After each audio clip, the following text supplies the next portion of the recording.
Oh, that sounds great. That's fine. That's fine.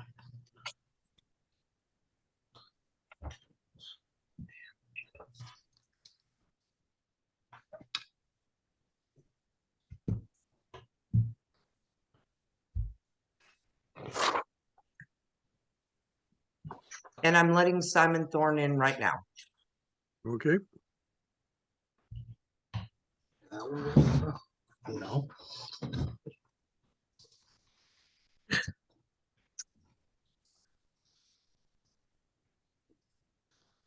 Hi, Simon.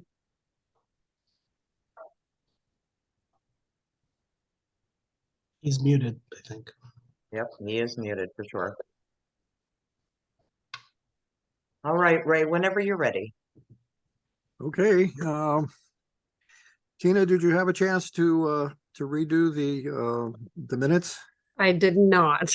Okay. I will, but yes, so. Let's just go around the table and find out if there are any other comments. I had some small technical edits, English grammar, that sort of thing.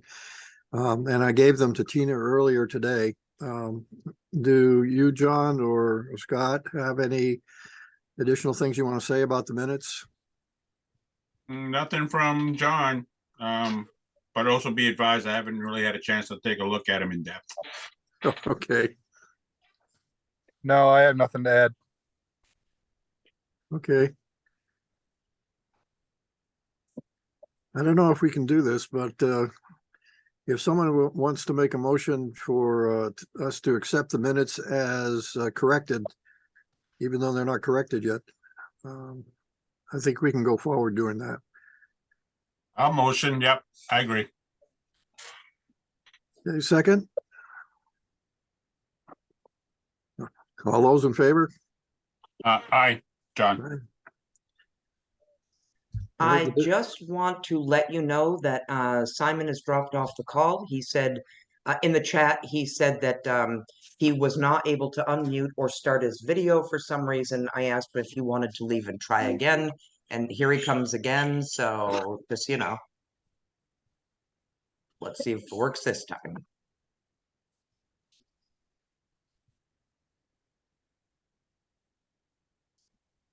There you are. Hi, everybody. Sorry about that. It must be the quality of our internet. Ed told me that the host was not allowing me to unmute or show videos. I thought that was kind of strange. Simon, I'm mean, but I'm not that mean. I've never seen that one before, so I don't think it was you. I think it was something probably on my end. Okay. Well, Simon, thank you very much for coming and willing to share some time with us. I just want to go on quickly so that you know who the committee is. I'm Ray Gilmat, and I'm the chair of the committee. Tina? Oh, hi, I'm Tina Sullivan. I am also on the committee, and I am the administrative assistant for the Perry Select Board. John?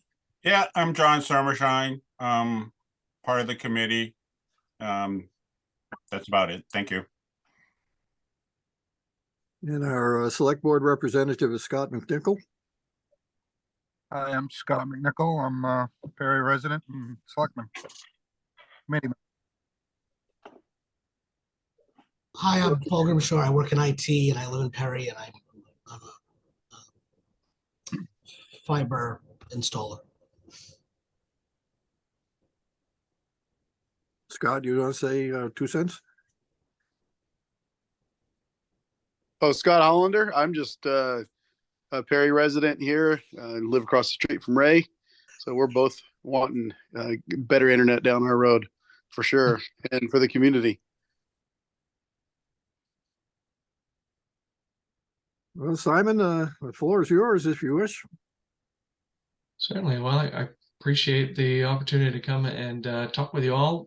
My name is Simon Thorne. I've been with the company for the last 23 years. Started as a lineman, went into installation and maintenance, moved into management, and about 18 months ago took this role. So lots of moving parts, lots of things that are going on. I really wasn't sure really what to kind of share tonight. I thought maybe it would be good to get a sense of where the town is or isn't. I do have a presentation that I will give, but I guess are there specific questions that kind of come to mind before I get started? Sure, I have a question. Is fiber in the area already? Can I call and order fiber internet through Consolidated today? It is not in the area.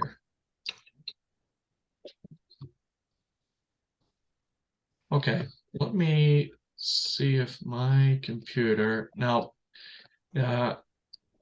Hopefully I don't run into any problems, but I have been having issues with my computer where it just starts muting me and then turning my video off and doing all kinds of bizarre things. So hopefully I won't have any issues tonight, but just a warning, just in case it decides to do whatever it wants to do. So I thought it would be just interesting. Is everybody able to see my screen? Yes. Yeah. Okay. So what I'm showing here is a map of RDOF, Rural Digitification of America. It's basically a federal program that ISPs could participate in to bring broadband into areas that they considered to be least served, right? Basically, least served meaning they really had no kind of service, 2503 or lower. And they did it by census blocks.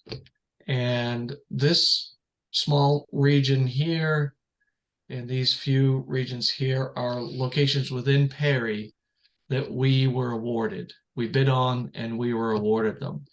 So what that means is that, yes, we will be building there. It's not tentatively in our 2023 build schedule. We do have to reach 40% of our allotted areas, I think by the end of next year. I don't know when we will start wrapping that, into our build plan, but it is something that we've wanted, is something that we are required to build. We are getting federal dollars to build that. The next Is slide. I'm sorry, I might have missed it in the beginning. Is this RDOF? Yes.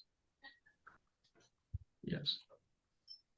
So a question around the RDOF grants, if there's RDOF applied to this area, does that mean that, would that exclude other grant opportunities? Because it's my understanding they can't be used concurrently. Correct. That's correct, Paul. Yeah. So that's kind of where my next slide goes, right? So the Maine Connectivity Authority uses Vetro mapping to do their grants, right? And they look at eligible locations, and you can see from this map that the MCA is showing that basically the area that we have won would be ineligible for funding. Now that's funding through us or through any other ISP. They would not allow funding for that. Same thing right here. There's this little couple dots here. So, when you do put a grant in, they would look at that and exclude those from any potential grant. Okay, but how would that work? Let's say the top right-hand corner, those 5 red dots, that represents approximately 3/4 of a mile. And so how does that work? I mean, if you're going to do that whole circle right there, I mean, do you just not do that 3/4 of a mile, or do you do the left side of it and the right side of it, or how does that work? Yeah, so I mean, for us, it wouldn't really make a difference, right? Because we would be required to build. Okay. And so what all it really means is that for ourselves or any other ISP that decided to build here, they would not fund those specific areas, but they would potentially fund the green dots. If that, I don't know, Paul, if that really answers the question there. Well, my question is that in the top right-hand corner where those 4 or 5 red dots are, that actually is a road. something like the Gin Cove Road, right where Ray lives. And so if you were going to service the beginning of the road and the end of the road, but not the middle of the road, does that eliminate the whole road? No, Okay. no, no. So we could build that entire road, right? And what all that map is telling you is that when you built that entire road, those locations would not be eligible for funding from the MCA. You can still build to them, right? You can still put your cable there, put a terminal on there, string a drop, get the customer service. It's just that whoever the ISP is that's building would have to do that solely on their own money. There would be no grant money available for it.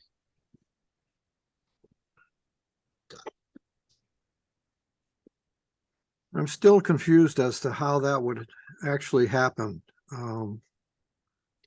If you came in and you laid fiber on Gin Cove Road, but there's only a small section of Gin Cove Road that you would actually have the RDOF authority to give service to those of us who are here. How does the other ISP come in? Would they have to lay their own fiber? Yes. Okay. So, I think But they can't get paid for it. Say again? But they can't get paid for it. Right. That's really the crux of the matter, right? So I think the easiest way to look at what I'm showing here for a map is all of the green dots would be theoretically eligible for funding. Okay. The triangles are ineligible for funding. If I were, if I could zoom into that map and show you, you might see a green dot on one side and a triangle on the other. It's not a perfect thing. As strange as that sounds, mapping is not a perfect science because things change, right? For example, if you had a home and it had a barn and you converted the barn into 2 or 3 apartments and requested service for each of those, now you have, your main residence and your barn, however many units are in there, you're now adding to your address count. Let's just say one day you decided you didn't want the barn anymore, so you leveled it. Well, those addresses are still in the system, right? So it's very difficult to do. I know it seems like it should be relatively easy, but it's difficult. Maybe because there are so few triangles that maybe we could move on because it does, still the green represents 95% of Perry anyway. So maybe the red triangles at this point maybe aren't such a barrier. Yeah, they're really immaterial, really. Okay. Yeah. Ray and Simon, if I can step in for a second. Simon, it's Chris, by the way. Hi, Chris. Good to see you again. If it helps people understand, so CCI or Spectrum or an MCA grant, everybody that looks at building in any of these areas has sort of the same hurdle. The RDOF area, other than CCI, isn't funded by a grant, but they have the inverse problem is that the green areas currently aren't funded by a grant. So if they want to build to the RDOF areas, they have to go through ungrant build areas. If DBU is a model that's chosen, for example, or Axiom or whatever, they can build right over the top of those RDOF areas. They just can't count that in the per home grant calculations, essentially. But to Paul's point, there's not that much of an area that's of concern that you wouldn't do this build because of them. It's not cost prohibitive for anybody in either sort of application of who does the build. Yeah, thank you, Chris. Thanks, Chris. Any other questions around that? Basically, green dots are theoretically fundable, triangles are not. If you've got to go through triangles to get to a green dot, you still build, you're still going to build, right? You're not going to skip those locations. There's just no money available for that.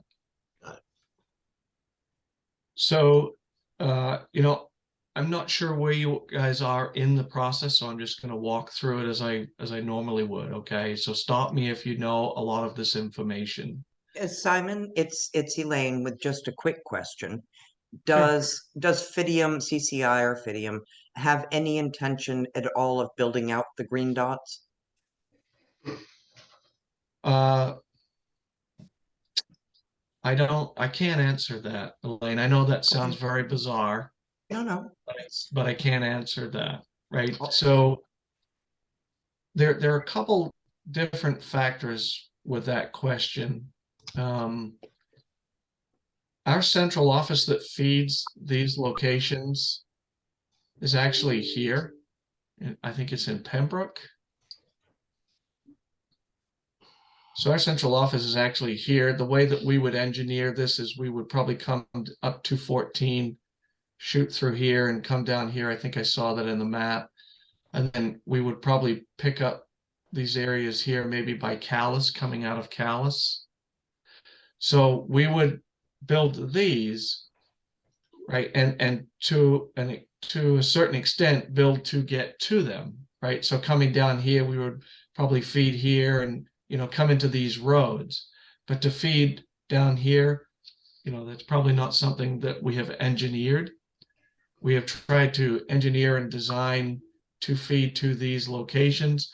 This would be kind of how do we fill in that area, if that makes sense. Right. So we're not required to bring service here. Not that we wouldn't, right? I'm just saying that with that RDOF funding, we're required to build here and here. Here we are not. There are many different mechanisms to fill in those gaps. But it's a really important question that unfortunately you don't seem to be in the position to answer, and that is, would Fidium be interested in being the ISP for the whole town of Perry? Because that's what we're looking for. Right. Well, so the answer to that question is yes. The question that's unanswered right now is, how would we fund building this?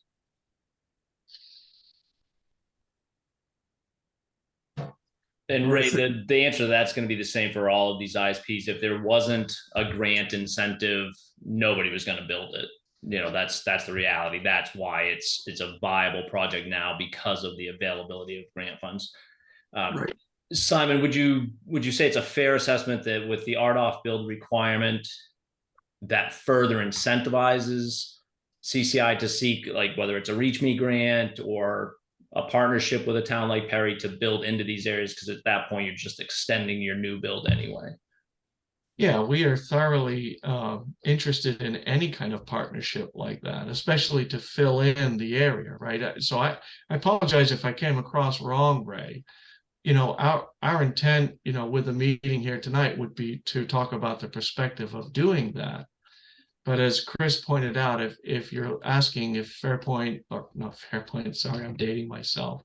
But if Consolidated wanted to come in and build that, well, how would we fund it would be the first question. Yes, we would be interested, but how would we fund that? Right? It's very expensive to build a fiber network. So we would need to kind of work through that issue. So the Main Connectivity Authority is one avenue to fund, those missing pieces of our RDOF, right? So they have kind of coined the phrase RDOF top off, which means, right, they understand that we have won this and we have won this. How could we partner with them to fill in this? Which is really what you're talking about, Ray. Correct.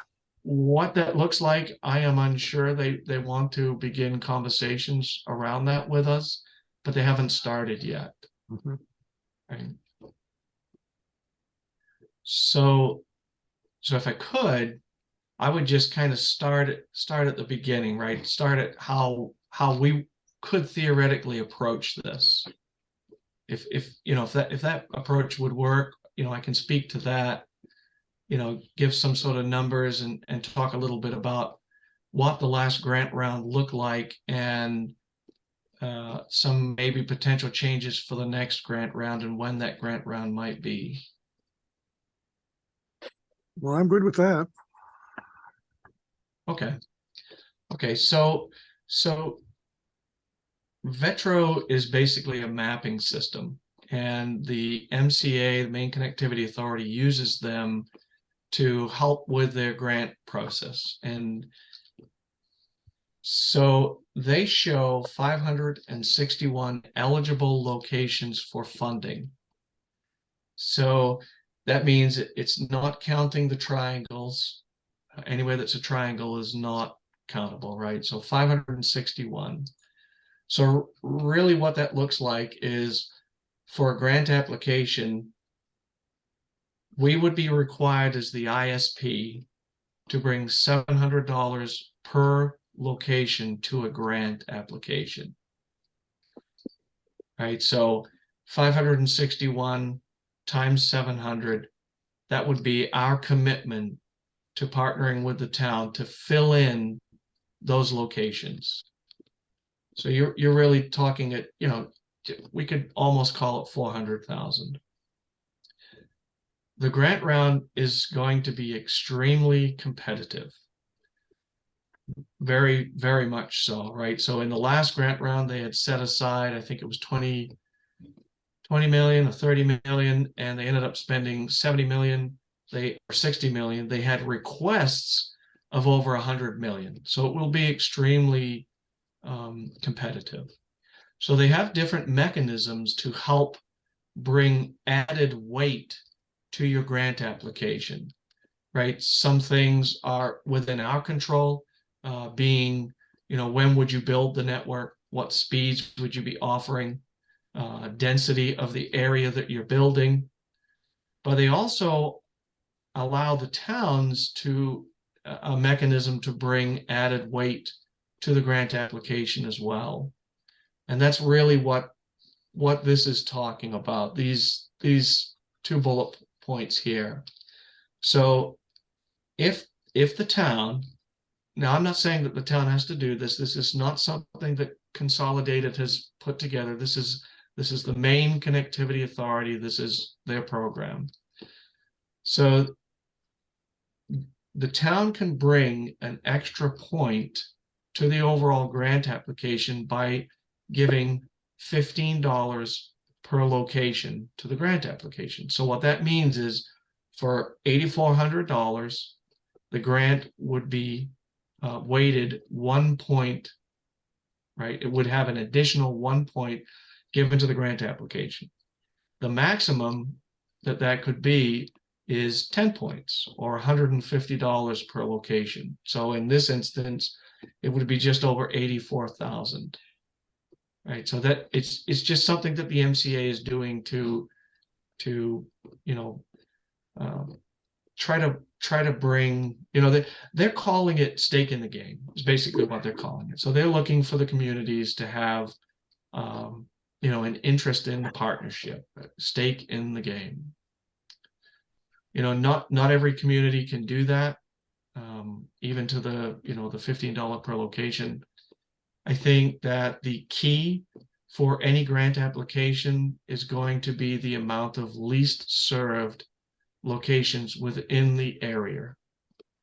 So I'm just going to run down through what that means. Okay, so least served in the eyes of the MCA is anywhere that has the speed of 25/3 or less. Okay, so really anywhere that has a DSL probably fits those bills, right? 25/3 or less, meaning you either have no service or your service is just so bad that you need something. That is cohort 1. So when a grant application comes in that has the majority of those speeds, they will automatically move to the front of the pile. Okay, cohort 2 is anywhere that has speeds of 25/3 up to 100/20. they consider those to be unserved locations. Okay, which doesn't necessarily make much sense, but they consider them to be unserved locations. Those would be cohort 2. And you know, if you fall out of cohort 1, but you're in cohort 2, you still stand a reasonably good chance of being funded. 100/20 by 100 by 100 is considered underserved. There were no grants awarded that were in the underserved spectrum of speeds, right? So you either need to be in 25/3 or less, or 25/3 to 100/20 under 100/20 to really be considered for a grant. To me, right, what that for an easy way to look at it for me, anywhere that has cable TV, anywhere that has spectrum is going to be very difficult to be granted unless the least served locations within the town are at 50% or greater, meaning half of the town has spectrum, half of the town doesn't. Now, I'm going to stop there just because that's a lot of information. I just want to make sure that, you know, I'll take any kind of questions that you have about that or anything else. Happy to answer any of that. Well, is it fair to say that to everyone in the committee here that Perry has less than 120 and 25/2? Is that a fair statement?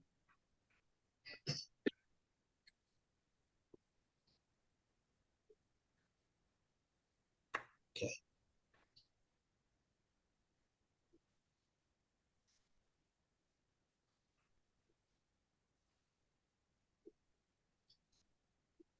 So that's one way to fill in those locations, right? That would be one way to fill in the locations.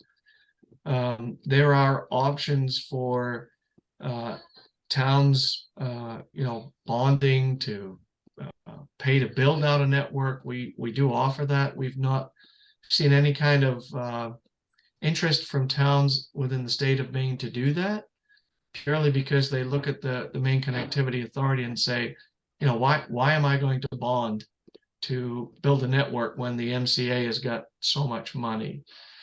When we partner with communities to do that, we assess an end user fee on the folks who jump onto the network. So it's not based on property taxes. We don't do it that way. So everybody who jumps on the network, they would pay, you know, a rate for whatever speed tier they elected to get, and then an additional, you know, $8 to $12 on top of that to cover the cost of the bond. The town would own that network. We would have, you know, the life of the bond, irrevocable rights to run that network, maintain that network, repair it through the life of that bond. Each year we would take a look at the take rate. And if, you know, if there are a lot more people coming onto the network, we would recalculate the end user fee. So each year, you know, theoretically, it could go down until it kind of plateaued. And then at the end of the 20 years, the town has the opportunity to say, you know, we're just not happy with the way you ran it. We're going to find somebody else to run it, or to contract with us again to run the network. During that time, you know, we are responsible for the network. If a storm rolls through, it levels the pole line, you know, it's our responsibility to go and put it all back up. So again, not a lot of towns have wanted to venture down that path. I say it and suggest it just because I think that we are getting into some very tight granting rounds, meaning it's going to be very competitive. And then with the next round of funding being BEAD funding, it is going to be very specific to least served locations first. Simon, can I interrupt for a sec? Sure. On that model you just described, you know, through a bond, would the same model be what you would be sort of offering to a town like Perry if they were eligible for the grant, they got the grant, but they wanted to partner with you? would you come in as the builder, ISP, and 20-year whatever term owner of the network and then transfer? Would that same model work for a grant versus a bond, essentially? You know, Chris, I've never actually been asked that. I would have to bounce that around internally. I wouldn't be comfortable answering that because I've never been asked it. But I'm happy to ask that. I'm happy to take that back and ask. So in essence, the town would be the ones that went for the grant, and they would use CCI to kind of build, operate the network. Yeah, almost. I guess the way to look at it would be like you're kind of contracted out to be the network operator, owner, maintenance, and things like that for that 20-year period, and you're basically being, paid as in those functions with whatever legal ownership sort of works its way through that 20-year period or whatever time period is defined by the agreement. And Chris, you're speaking to the town going after bond funds or going after the MCA funds? I'm asking if the same model you offered under a bonded initiative would work for a grant fund where you're essentially you'd be willing to partner with them to where you're the maintenance, you're the network operator, you can facilitate as the network owner until the bond is paid, until the grant money is all transferred, all those things, sort of that middle bridge financing, however you want to look at it. How creative is CCI willing to get? Because these are going to be complicated builds when you have RDOF, especially in the mix. Yeah, I think that is something that we would certainly entertain, right? I would need to vet that through, upper channels, but I think that's something that we would entertain. Thanks, son. You're welcome. Any other questions with regards to that? I know it's a lot of information. I apologize to kind of dump all of that on you, but I would have a question for Scott McNichol. Scott, would the town does the town have an appetite to spend $8,000 on broadband internet? $8,000? Well, or kick in 8,400 to start. That's what's being thrown out. I'm not going to speak on any funds right now until I talk to the other two selectmen, but I kind of have an idea where we're at, but I'm not willing to talk about it tonight. Okay. I think tonight we ought to just focus on listening to the presentation from Simon. yeah. So I'll just talk about a couple of other things, and then I'll get into what we offer for speeds and pricing. So, oftentimes I find that folks always ask about long driveways. That's why I put it into the slide, right? So typically, I'm going to pick on Spectrum, but I don't mean any, I don't mean to pick on them in a negative light. But let's just say you had 2 or 3 pole lines, sections down a road to get to your house. They would typically want you to pay, right, for those 2 or 3 sections. We're not operating like that. In essence, we just need a path. So if you're 2 or 3 poles off the main road, we're not going to bill you to build out to you as long as there's a pole line there or a conduit, right? So if you've got one D pole at the beginning of your property and then you're 800 feet back to your home and it's in conduit and there's room in that conduit, there's no charge for an install. Where we do find issues with the underground would be, and you'll laugh, but this actually happens. You've got a mainline pole at the road, and you've got a conduit on it, and then at your home you also have a conduit. So you're thinking, well, I've got conduit the entire way. That's not necessarily true. We've had many instances where it's actually direct buried. And whoever installed that thought that they would make it look good with conduit at either ends.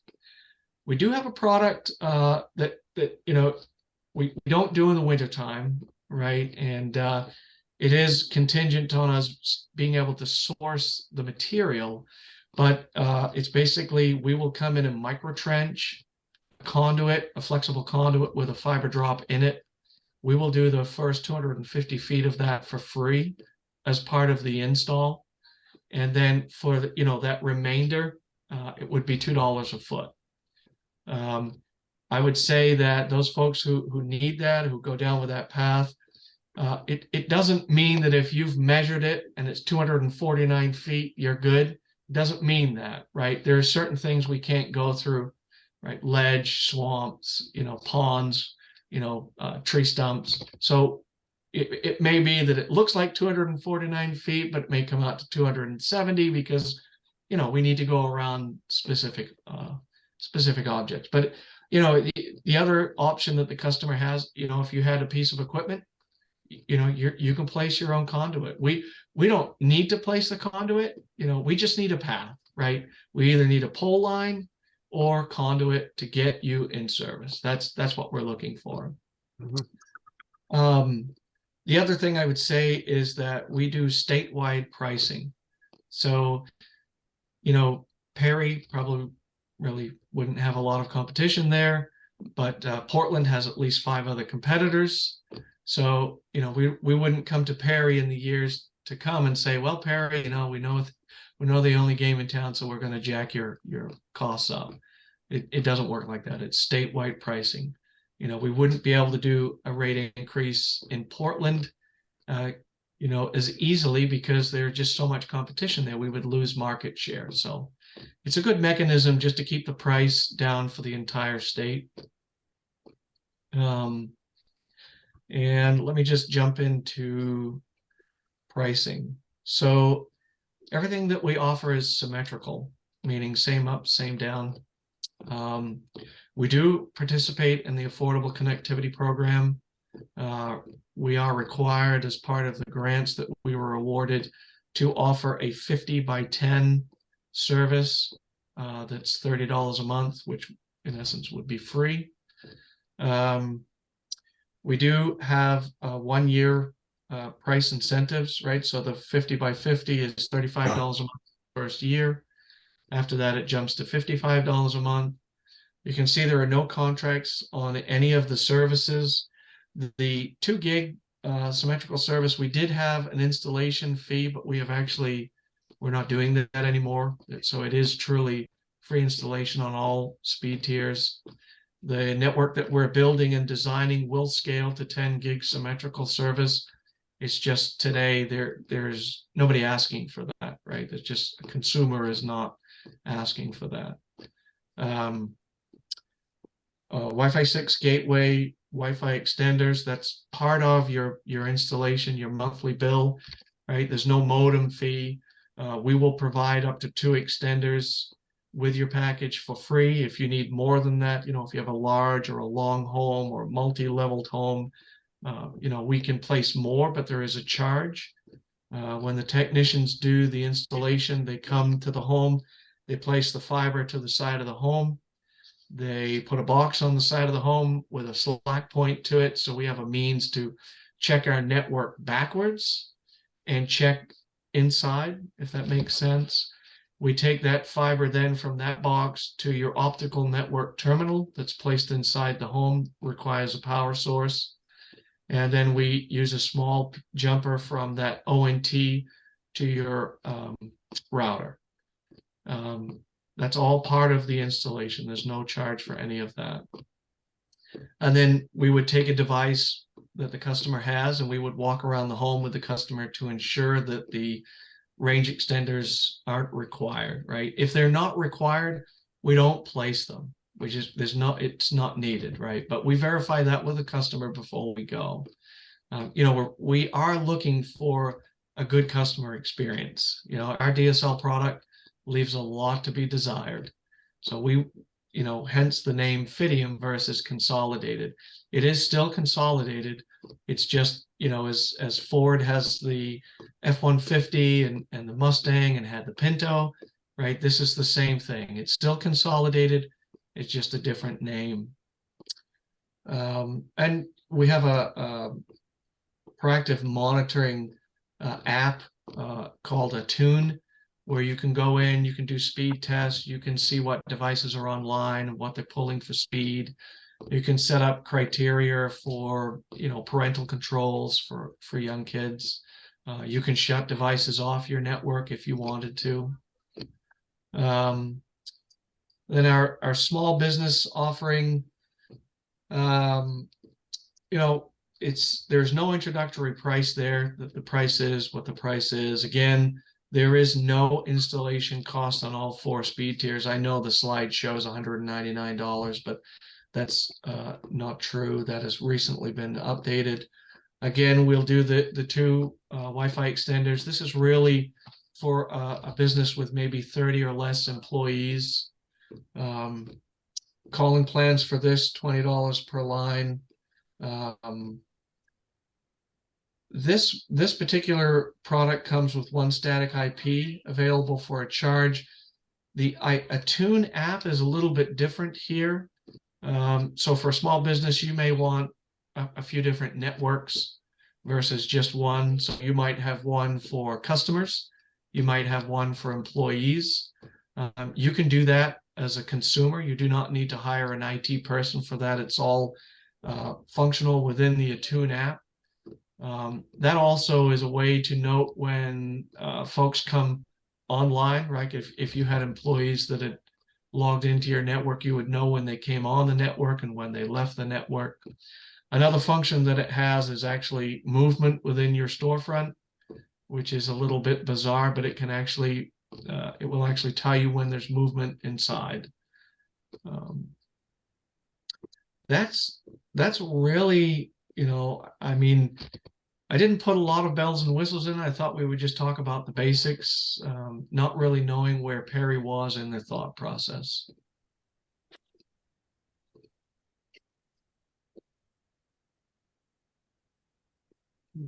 Thank you, Simon. Any questions, John? Tina? Scott? None for me. Nope. I have a question, and this is obviously I could ask any ISP this, but I use internet.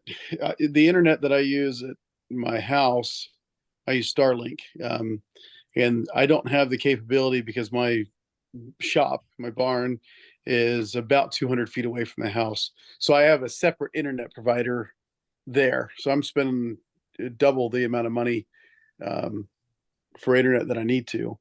But I use internet at my shop. If you're coming down fiber in my line, I'm what you just described there, Simon, where I've got 3 poles. The 3rd pole is mine that I personally own, and then it goes direct burial and conduit to the house and to the barn.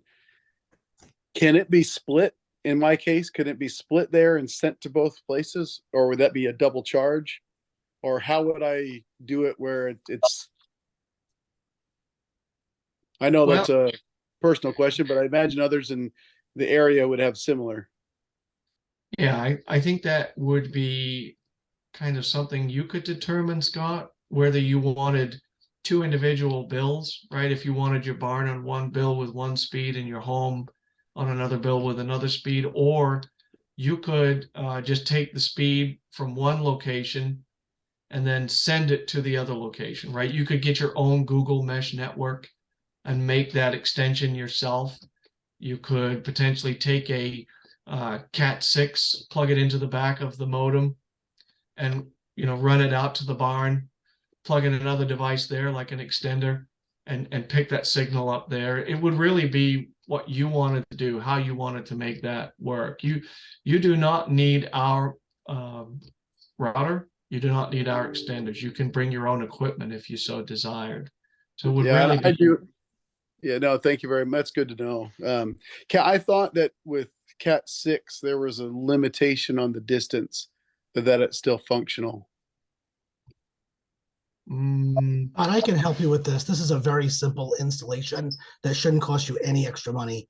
You can go up to essentially 350 feet at no charge. Okay, I would be good then. I think I'd be about 300 feet of Cat6 then. Yeah, I'm glad to talk to you about it after the meeting. Okay, thank you. So I'm happy to drop off and let you guys talk, amongst yourselves. If there are questions that come up, either from tonight or in the future, I'm happy to answer them. Well, it doesn't sound like there's a lot of outstanding questions here. Simon, again, I want to thank you very much for laying this on us. I mean, I must admit that we've got a lot more to talk about than I thought we would before we get to talk to you. Just as an aside, would you be comfortable in sharing the slides with me? Yeah, absolutely. Okay. Yeah. Yeah, if Yeah. you could just drop it in my email address, I'll handle it from here. We'll keep it confidential. Yeah, I appreciate that. Thank you. And Sure. I think if the town is looking to kind of figure out where you stand as being grantable, the question is not what location has 25.3 or 100/20. It's where is spectrum, right? You need to understand where spectrum is within your town to understand whether you would meet the 50% or more least served locations. And so I'm just going to play with some numbers here, okay? If you took a look at it and you said, well, 70% of the town is covered by spectrum, that means you're at a 30% least served rate. You could go to neighboring communities and see, what they had for spectrum coverage to determine maybe you can get to 50% by partnering with somebody around you, right? Does that make sense? The only reason I'm bringing that up is a lot of communities are going to struggle reaching that 50% or more least served amount. And so one way to do that, right, is obviously you can't do anything about the service that you have within the community now, but you could potentially reach out to other communities that didn't have as good a service to see if you could, pool together to make those numbers. And the MCA is very favorable to regional approaches versus town by town by town. So, Right. Is that 50% based on linear miles or number of houses served? Sure. Perry seems to have some mileage there. Yeah, I think Paul, that it is based on the town, not the mileage. There's a veil between what I can see and what the MCA sees. And there are some things I understand and they talk about, and there are other things that I don't. So that's really one of the things that I don't know for sure, but my gut tells me that it's on the town, not the mileage. Mm-hmm. Sure, okay. Well, let me just brief you a little bit about where we are. We just started talking to potential partners 2 weeks ago, and you're our third potential partner, and we've got, I think, 2 or 3 more. Our intent was to find out exactly what was possible in terms of working with another company, because in fact, my understanding from just reading what CA has put out already is that we really have to have kind of a partner in hand before we go to MCA with a grant application, because we have to have knowledge about what approach we're going to be proposing to them and how much it's going to cost. So in order to do that, we needed to get smart, and we're basically doing 1 a week, and you're number 3. It's not good or bad or anything else. I appreciate the opportunity. I think that you're very smart to do it the way that you're doing it. You want all of the players to come and talk to you. You want to know what everybody's going to do before you make a decision. And you're correct in that before you could go to the MCA, you would need to have all of that kind of ironed out. If the town gives funds to a grant application, there's an MOU that would need to be signed between the town and the ISP that's doing that network with you. So it's a great time to be looking at what you're looking to do.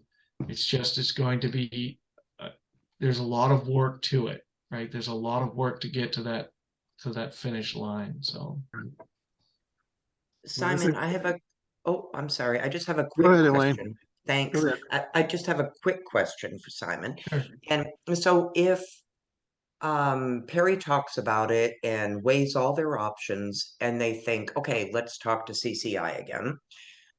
Would Consolidated be willing to, and if Perry decided to apply for an MCA grant, would Consolidated help Perry or basically write that grant for Perry? That's a very good question, Elaine. So we would actually do all of that. We would do all of that work simply because there is reporting requirements for 5 years upon completion of the grant application, right? So the way it would work is you'd go for the grant, which would be in August. That's the next grant round. I would guess that they're going to try to award that before the holiday season, so maybe just before Thanksgiving. As strange as it sounds, it would probably be almost into January before contracts were signed. And in the grant application, you would indicate when you would plan to build, right? Each quarter, you're required to give basically a report to let them know where you are, how much you've spent. You do that for the 4 quarters, and then on the last quarter, you're basically giving a report saying that you're done, right? And they reconcile everything. 5 years after that point, you're required to give data on take rate. Honestly, they have not really filled that sheet out yet to tell us what those requirements will be. But as part of the grant application, they are saying that there'll be different requirements for reporting. So it really makes sense for us as the ISP to take over all of the grant writing and so forth, because we're the ones that are going to be responsible to file those reports. We have the information internally. What we would potentially ask from the town, again, their grant is going to change a little bit. They're going to refine it a little bit. It sounds like they might have a section where you give a little background as to why this would be such an important project for the town or the communities, right? So we might reach out to the towns to say, hey, could you write something? Because the town's going to understand it and know it much better than we would. So we might ask for something like that. Again, if there was a town contribution, we would enter into the MOU. So yeah, long-winded answer, Elaine. I'm sorry for that, but at the end of the day, we would do all of that. Thank you, Simon. You're welcome. Can you tell us about a success story that Fidium has had recently? For grants? Yeah, a similar project. Yeah, we had 2 actually. We had one for Skowhegan, Canaan, Cornville, Madison, Anson. We put in a grant application there. The biggest reason why that made it through is the cable TV operator there did not offer 100 by 20 service. And so they fell into that category. And so we won that. We will build that this year. I think we will start that in the, end of the 2nd quarter. And we'll finish that, by the end of the year is the intent. Now, there's always, right, you may come into a problem. The other grant that we were awarded was for the Greater East Grand Region. I think there's 10 towns there total that we were awarded to build. That was an excellent grant opportunity. Now that I'm on the other side of that and can see it, kind of what the parameters were, in that it had a lot of things going for it, such as there was no cable TV. It was very rural, right? So you get added points for being rural. I think their previous guidelines was in a given mile, if you had 18 residences, you were considered, densely populated, if you will. Okay. Anything that was below that, you gained points. So let me see, I'm trying to think off memory. The example they gave was that it was 2 homes or 4 homes less than that. So I think it was 14 per mile. they gave an added weight of 8 points to the grant. Mhm. You can get up to 30 points for your lack of density. Okay. Right? But how do they measure it? I don't know. One thing that I have been harping on them about, and I think a lot of other ISPs have been, is the fact that I need to know, right, for the town of Perry, I need to know, what do you show MCA for least served locations? Right? It's very difficult to have a conversation with a town and not know that information, because you have to understand it and know what it is before you can, I mean, you can put a grant application in, but you're going to have no idea how successful you are. With that information, you can at least see, okay, Perry looks like it's 60%. We're good, right? Or it shows 20%. We need to see what other communities are around that would be interested in trying to do something. So that's going to be imperative. And they claim that we will have that. The end of this month is what they had said the last time I talked with them, but it may push into next month. Okay. Well, we're about 11 on Route 1 in Perry. We're about 11 houses per mile. Where Ray lives is about 13 houses per mile. I think the highest we get up to is, I think 16 along Lake and one or two other roads. But so I think we have a fair chance of being under 18 across the wood. I think the average is around 14. Okay, that's good. So if you Straight look at average is about 13. 13, Uh, yeah. If you were to look at the amount of money that they have remaining, right, from their ARPA funds, it's right around $30 million. So Yeah. there will be, I'm anticipating that they will be oversubscribed by 60, but it wouldn't surprise me if it was greater than that. And then the next grant funding that will come to them is the BEAD funds. And that's going to be very restrictive. One of the restrictions or requirements that you have for ISPs is that they purchase all American made stuff, which I understand and I get that. The issue is there are some electronics that are simply not made in America. So how do we overcome that hurdle, right? The other part to that is they are purely going after least served locations. So, you may come into a situation where, the town center is where a central office is, but you've got, a half a dozen least served locations on this side of town and a half a dozen on that side of town. So you would get funded to build your network at the central office that can support your network, right? And then spider out to those least served locations, but everything else is probably not going to be funded. So it'll be very interesting, in the years to come. But I can see that. yeah. Okay. Well, I've talked enough. I will let you all go. Ray, I will send that right along. And again, Okay. like I said, if you've got any questions, please feel free to reach out. We certainly will. Thanks again. Thank you. Thanks, Take care. Simon. Thank you. Welcome. Bye.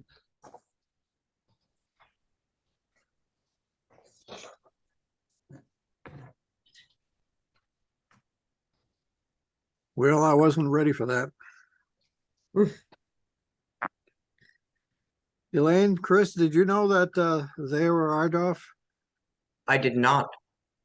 I had suspicions. I actually just got Vetro access today. I'm just starting to poke around in there, and I don't have all the full fabric sort of layers in there yet. But I had seen some earlier maps that indicated there was a potential for some sites, but they weren't confirmed, like a lot of things right now. It doesn't look significant enough, from a Perry standpoint. It makes it complicated, to be honest, because it takes away some cost realization, if you will, when you're projecting these builds. Yep. So it's not an insurmountable hurdle. It's just more of a pain in the neck for you. Well, these companies are starting to trap my buns the way they carve up, you know, a rural community like ours. I mean, Spectrum cherry picked the roads that they wanted to put their cable on and just basically said to heck with everybody else. And these that RDOF map basically shows them doing kind of the same thing, although I don't understand why they did anything on Gin Cove Road, even though I live there. I mean, the Boyden Lake, I understand that. Yeah, and Well, from a sort of a network ownership standpoint, you kind of have to be able to have visibility into what their network looks like also, because sometimes it may not make any sense from us looking at it logistically, but it makes a ton of sense, you know, when you really know where their cabinets are and where their fibers are and things, you know, so sometimes it's more of that than anything, but they do, as a rule, cherry pick where the ROI, the return on what they spend, is going to be the highest for sure. That may be true. I certainly know where my cabinet is. well, I also want to jump in too and just say that, excuse me, when he was talking about building out through 214 and coming back, you know, somewhere through Callis and then into Perry, whatever. 214 is the Charlotte build, and Charlotte was an RDOF area, Right. and yeah, and so that's kind of an interesting. Just to Chris's point, we don't necessarily understand what it looks like from their perspective, you know, behind the scenes sort of thing. But yeah, definitely an interesting presentation. Lane, to your point, living at that intersection where he mentioned, oftentimes they think that they're coming out of Pembroke, but half of Perry comes out of Eastport from the 853 extension, and which feeds behind the Farmers Union. And so half of the Boyden Lake half of Perry is served from where he pointed out, but the rest of it is not. And because he doesn't live in our area, he oftentimes their computer systems don't necessarily show that very clearly. I've had at least 10 different internet services through the various providers over the last 20 years. And the person you're ordering service from is always has misinformation about where the service actually comes from. Okay. I don't have access to Vetro maps like Chris does. I'm sure Chris is probably already checking. I can see the look on his face. He's already researching. Yeah. You're muted, buddy. As far as which one, the RDOF or the exchange boundaries? Exchange boundaries. Oh, yeah. I mean, all we can see generally is, you know, who's CCI, who's the other provider and stuff. We don't see actual, like, you know, exchanges of the ILEX and things. But honestly, it won't matter because your sort of service areas are going to be completely different than what it is for your current DSL products. The architecture won't even really come into play, other than the fiber backbone that it's built on and their pole permits. That's, if you look at the RDOF areas coming from Charlotte, all the other areas in Maine where they've applied, you could essentially, without knowing anything about a network, draw the lines of where their network is based on where those applications are. Okay.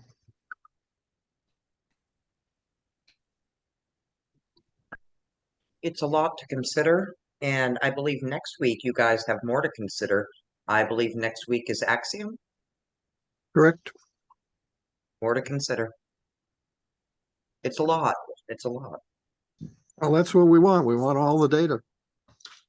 I gotta ask though, how after these interviews, what is the mechanism for them to actually draw out numbers and, you know, compare those numbers? How does that process happen? Well, I'm not sure, but I would envision that there's going to be at least a two-step process here. We've already found out with the people we talked to already that there's an iteration that we go through of sending them questions after the presentation, and we've had a chance to mull it over. I know I need that 24 hours myself because that's just how I think. But we send them questions back, and sometimes it takes them a while to answer the questions because they're usually more focused and sometimes more pointed. So I think that's the second round that we're going to go through. Then we're going to have to figure out which way we want to go. And at that point, I think that we will be sufficiently armed, at least from a technical point of view, that we are going to want to bring in the select board, all of the select board, so that we can talk about this together. That's my view.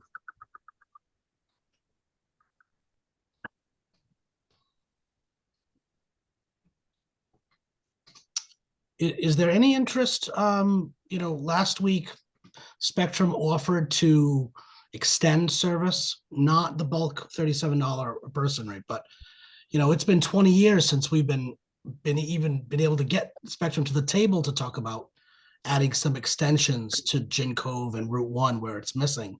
Is there any interest to having them back up what she said about offering an extension? We will find out, Paul, probably in the next week or two, because that's one of the questions that we sent. I mean, the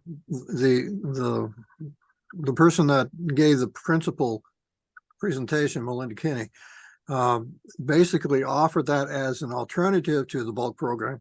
Yeah. But she didn't give any details. And I sent her some questions, of which one was, I need more details about what you are really thinking about doing. Sure. I didn't ask her for money at this point, because I don't think they're in the position to be able to do that. Maybe they are. They're a big company. Yeah. But we'll find out. Yeah. If I don't hear from them, then I'll know the answer. Yeah. Well, I do have the numbers that she was looking for on Route 1. There are 38 houses, and on your road there are 34 houses, and so at least on those two segments, we were able to slip right in. And so after 20 years of meeting, and this is like the third committee I've been on to deal with expanding Spectrum, and so I was excited to hear that it was at least something they'd be worth talking about this time. We've never got that far before, and so. And Paul and Ray, just so you guys understand, the way the program is currently written for the Reach Me grant, which is what she was referring to, the ISP has to request that, which I don't know is necessarily the most effective approach, but currently that's the way it is. So you can't request MCA that they offer a Reach Me grant.